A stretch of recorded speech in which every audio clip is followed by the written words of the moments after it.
আমাদের মায়ের মন্দিরের সামনে প্রণামী বাস্ক রাখা আছে।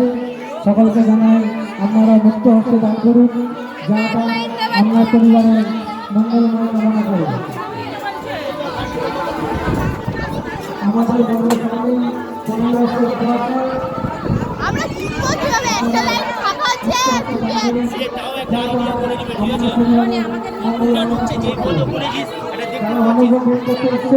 আপনারা একটু সাইডে দাঁড়ান, যারা আমাদের বের করছিল তাদের বের করে দিন।